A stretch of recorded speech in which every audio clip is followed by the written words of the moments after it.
একাত্তরকে নিয়ে কোনো আপোষ করবে না বিএনপি, কারণ সেটি বাংলাদেশের মূল ভিত্তি, এমন মন্তব্য করেছেন বিএনপি মহাসচিব মির্জা ফখরুল ইসলাম আলমগীর। জাতীয় প্রেসক্লাবে বিশ্ব মুক্ত গণমাধ্যম দিবসের আলোচনায় একথা বলেছেন তিনি। মির্জা ফখরুল আরও বলেছেন, গণমাধ্যমের বিরুদ্ধে মব ভায়োলেন্স গণতন্ত্রের সঙ্গে সাংঘর্ষিক। রবিবার জাতীয় প্রেসক্লাবে বিশ্ব মুক্ত গণমাধ্যম দিবস উপলক্ষে সম্পাদক পরিষদ আয়োজিত আলোচনা সভায় বক্তব্য রাখেন বিএনপি মহাসচিব। বলেন, বিএনপি সবসময় গণমাধ্যমের স্বাধীনতায় বিশ্বাসী, অন্যায়ভাবে অন্য মত চাপিয়ে দেওয়ার পক্ষে নয় তার দল। আমরা সংবাদপত্রের স্বাধীনতায় বিশ্বাস করি, শুধু নয়, এটা আমাদের বিশ্বাস, আস্থা। গণমাধ্যমের বিরুদ্ধে মব ভায়োলেন্স তৈরি করা গণতান্ত্রিক কর্মকাণ্ড নয় বলে জানান বিএনপি মহাসচিব।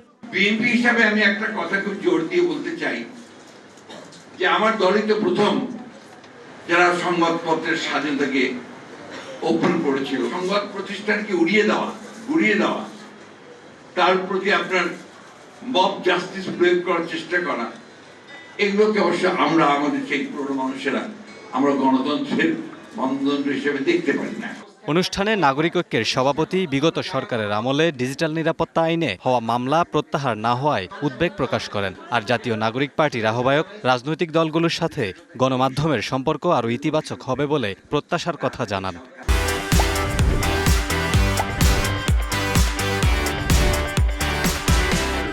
ওই পার থেকে শেখ হাসিনা প্রতিদিন বিবৃতি দেন, আবার আজকাল গ্রুপ বৈঠক করেন। এই সরকার সেটা বন্ধ করবার উদ্যোগ নিয়েছে, সেটা দেখিনি।